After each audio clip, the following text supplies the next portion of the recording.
बिस्मिल्लाहिर्रहमानिर्रहीम, अस्सलाम वालेकुम। ये हमारे पास डेल का एक लैपटॉप है जिसका मॉडल है ई लैटिट्यूड E6330 6330 जो है वो इसका मॉडल है। इसमें प्रॉब्लम ये है कि कोई भी हम अडाप्टर इसे लगाएं तो ये उसे डिटेक्ट नहीं करता। ये मेरे पास मल्टीमीटर है और इस पर मैं आपको अडाप्टर के वोल्टेज चेक करवाता हूँ। 19.4 वोल्ट, तकरीबन 5 वोल्ट है। दोबारा से एक मरतबा इसे चेक करते हैं। 19.5 वोल्ट। तो ये इसमें इसकी जो लाइट है ये भी ग्लो हो रही है अडाप्टर की। अभी मैं इसे लगा के देखता हूँ और लैपटॉप को ऑन करते हैं।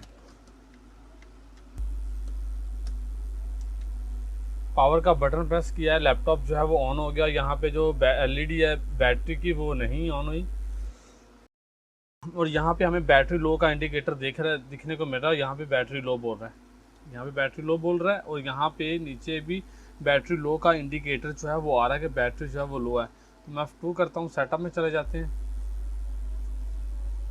सेटअप में जाके देखेंगे तो बैटरी की जो हेल्थ है वो नॉर्मल है। एसी अडाप्टर जो है वो नॉट इंस्टॉल्ड आ रहा है और डिस्चार्जिंग मोड में, मतलब ये बैटरी की सप्लाई जो है वो यूज़ कर रहा है। तो अभी मैं अडाप्टर को चेंज करके देखता हूँ। मेरे पास एक और डेल का चार्जर पड़ा हुआ है, मैं उसे लगा के देखता हूँ और मैं इसके वोल्टेज भी चेक कर लेता हूँ पहले।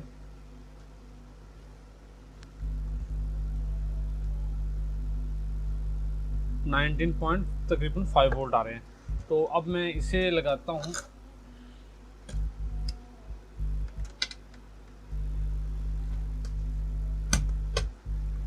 अभी भी सेम प्रॉब्लम है।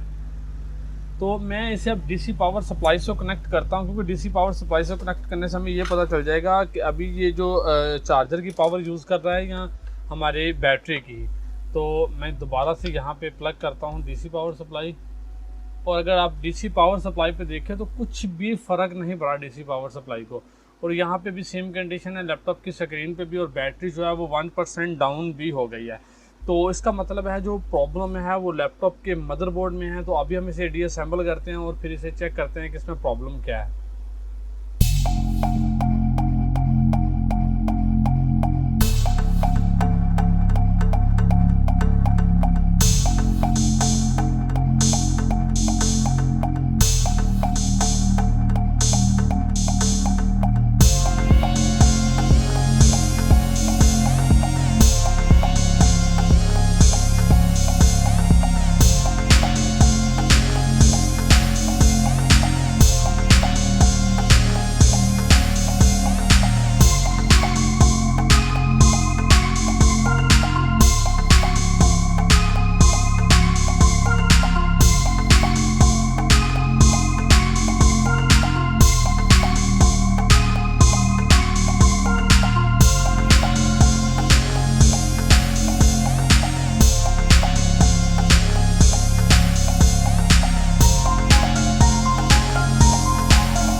मुझे मदरबोर्ड का बहुत अच्छे से मुआयना करना पड़ेगा, क्योंकि डेल में ये बहुत नॉर्मली कॉमन प्रॉब्लम्स आती हैं कि जो एसी अडाप्टर है वो डिटेक्ट नहीं होता, और समटाइम बैटरी जो है ना उससे लैपटॉप ऑन नहीं हो रहा। समटाइम इस तरह होता है कि बैटरी और लैपटॉप चार्जर दोनों इकट्ठा लगाएं तब लैपटॉप ऑन होता है, उसके बगैर ऑन नहीं होता, और बैटरी वगैरह भी चार्ज नहीं करता इन केसेस में। तो लैपटॉप के बोर्ड को थोड़ा सा डीपली देखना पड़ेगा। ये इसका डीसी जैक है, और डीसी जैक थोड़ा सा भी निकला हुआ है और बर्न भी है मेरे ख्याल से। तो इसे मैं निकाल के देखता हूँ, डीसी जैक ऐसे लग रहा है जैसे बर्न है। तो अभी इसमें मदरबोर्ड को निकाल के देखता हूँ, मुझे ऐसे मालूम हुआ है। अगर डीसी जैक यहाँ से निकल आएगा इस तरफ से,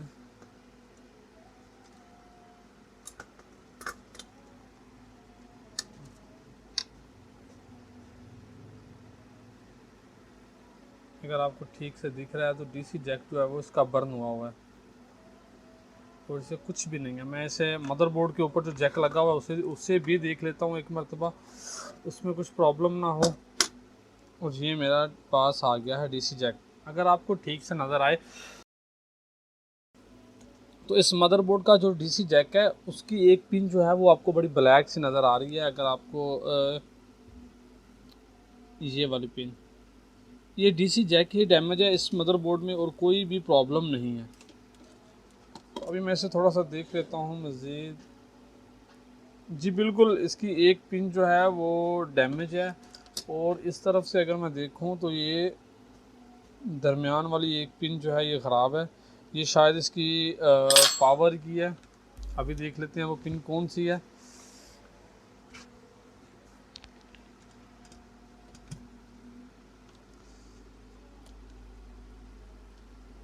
जी ये 19 वोल्ट की है, 19 वोल्ट की पिन है जो डैमेज है, जिसकी वजह से ये लैपटॉप जो है वो डीसी जैक को, वो एसी अडाप्टर को डिटेक्ट नहीं कर रहा। तो अभी हमें क्या करना पड़ेगा इसमें, सिंपली तो ये है, सबसे बेहतर तो ये है कि इसका जो डीसी जैक है वही चेंज कर दिया जाए। अगर वो नहीं मिलता तो फिर इसका कुछ जुगाड़ हो सकता है, वो तो हो ही सकता है।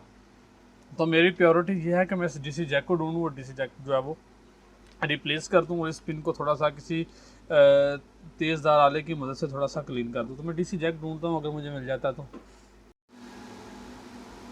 मुझे इसका डीसी जैक नहीं मिला। अभी सुबह के 9:40 हुए हैं, और मुझे ये लैपटॉप का जो मदरबोर्ड है ये 11 बजे डिलीवर करना है कस्टमर को जो लैपटॉप है। तो मुझे डीसी जैक नहीं मिला, तो इसमें जो दरमियान वाली मिड वाली पिन थी वो थी हमारी पावर प्लस की। तो मैंने उसे डीसी जैक में से निकाल के मदरबोर्ड पे उसके साथ जॉइंट कर दिया है, इसे टांका लगा दिया, सोल्डरिंग कर दिया। तो अभी इसके बाद हम चेक करते हैं कि हमारे मदरबोर्ड की जो प्रॉब्लम है वो रिजॉल्व हुई है या नहीं। मैं इसके लिए डीसी पावर सप्लाई का इस्तेमाल करता हूँ, और इसे एक मरतबा ऑन करके चेक करते हैं।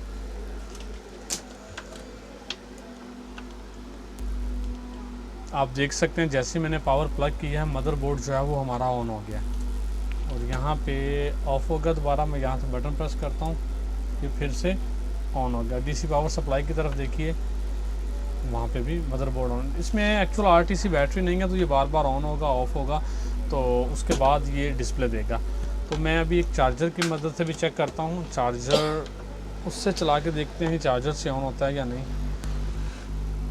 मैंने जो सोचा था वो बिल्कुल भी ये नहीं था। ये बहुत कम चांसेस होते हैं डेल में इसका जो डीसी जैक में प्रॉब्लम निकल आई। ये देखिए इसका जो बोर्ड है वो ऑन होकर दोबारा से ऑफ हो गया, आरटीसी बैटरी ना होने की वजह से। ये दोबारा फिर से ऑन होगा, ऑन हो गया। तो मतलब जो प्रॉब्लम थी वो इसमें डीसी जैक में ही थी। लेकिन ज़्यादातर ये प्रॉब्लम डेल में इस तरह की नहीं आती, डीसी जैक की तो बाई चांस ही निकली है। तकरीबन अगर आपके पास कोई 100 मदरबोर्ड है, इसमें से 10 से 7-8 मदरबोर्ड में कोई डीसी जैक की प्रॉब्लम निकली, शायद इससे भी कम रेशो में। तो अभी हम इसे असेंबल करते हैं, और असेंबल करने के बाद इसे चेक करते हैं, और अडाप्टर की डिटेक्शन और वाटेज वगैरह भी देखेंगे कि वो भी डिटेक्ट हुए हैं कि नहीं। तो अभी हम इसे असेंबल करते हैं। लैपटॉप जो है वो हमारा असेंबल हो गया। अभी हम इसे अडाप्टर लगा के चार्जर की मदद से ऑन करते हैं। बैटरी भी इसमें लगी हुई है, और देखते हैं कि चार्जर जो है वो प्लग हो गया है कि नहीं बायोस के सेटअप में जाके। मैं ऑन करता हूँ, अभी ऑन हो गया। और अभी आप देख सकते हैं यहाँ पे जो बैटरी का इंडिकेटर है वो ऑन है। अब ये 2-3 मरतबा ऑन ऑफ होगा, क्योंकि इसमें जो आरटीसी बैटरी है वो फर्स्ट टाइम लगाई है अभी हमने। पहले यहाँ पे येलो साइन में ब्लिंकिंग थी चार्जिंग एलईडी की, लेकिन अब वो नहीं है। तो मैं इसे ऑन करता हूँ एक मरतबा, फिर लैपटॉप जो है वो ऑन हो गया। फिर से ऑफ हो गया। मैं दोबारा बटन प्रेस करता हूँ, खुद ही ऑन हो गया दोबारा फिर से। डिस्प्ले भी आ गया और मैं F2 का बटन प्रेस करके इसके सेटअप में जाता हूँ। लोगो नहीं आया अभी, फिर से ऑफ हो गया है। अभी मैं F2 का बटन प्रेस करता हूँ और यहाँ पे जो इस दफ़ा मैसेज आ रहा है वो बिल्कुल चेंज हो गया है। यहाँ पे जो आ रहा है वो इनवैलिड कॉन्फ़िगरेशन इन्फॉर्मेशन है, मतलब डे टाइम सेट नहीं है क्योंकि इसकी आरटीसी बैटरी हमने रिमूव की थी। मैं F2 का बटन प्रेस करके बायोस के सेटअप में जाता हूँ और यहाँ पे हम नीचे देखते हैं, ये देखिए यहाँ पे जो चार्जिंग थी वो हमारी 7% रह गई थी क्योंकि 8% पे हमने इसे ऑन किया था और चेकिंग के दौरान 1% जो है वो डाउन हो गई थी। बैटरी की हेल्थ नॉर्मल, और यहाँ पे एसी अडाप्टर जहाँ पे आ रहा था कि नॉट प्लग या फिर नॉट प्रेजेंट, तो यहाँ पे 90 वाट का जो अडाप्टर है वो हमें मिल गया देखने को। तो इसका मतलब है कि लैपटॉप में जो प्रॉब्लम थी वो डीसी जैक की थी, मतलब डीसी जैक की एक वायर जो है वो स्पार्किंग की वजह से ख़राब हो गई थी। हमने उसे जंपर करके लैपटॉप को ऑन कर दिया। नो इन्वेस्टमेंट, अगर होती भी तो लो इन्वेस्टमेंट थी। लो से मुराद ये है कि ये नॉर्मली हमें यूज़ में मिल जाते हैं। हमारे पास जो लैपटॉप हमने ख़रीदे होते हैं स्क्रैप में या डेड में होते हैं तो उनमें मिल जाते हैं। अगर हमें नहीं भी मिलते तो ये इसकी जो कॉस्ट थी वो 600 थी डीसी जैक की, लेकिन हमने कस्टमर से 2000 चार्ज करना था। इसलिए मैं अक्सर अपनी वीडियोस में ये कहता हूँ, कभी भी कस्टमर से ये ना कहें कि हमने नया पार्ट्स डालना है, उसके पैसे हैं, पार्ट्स बड़े हाई हैं, इनकी प्राइस बड़ी हाई है, वो तो है ही, लेकिन उनसे ये हरगिज़ मत कहिए कि इसमें पार्ट्स डलेगा, ऐसे होगा वैसे होगा। नहीं, उन्हें कहिए हमने रिपेयरिंग के चार्जेस लेने हैं आपसे, वो चाहे हम पार्ट्स डाल के लें या वैसे। तो इस तरह से प्योर रिस्क मिल जाता है आपको। तो बैटरी की जो परसेंटेज है वो 2% जो है वो बढ़ गई है। तो जो हमारा ये केस था ये फिनिश हुआ। अपनी दुआओं में याद रखिएगा। अस्सलाम वालेकुम, अल्लाह हाफ़िज़।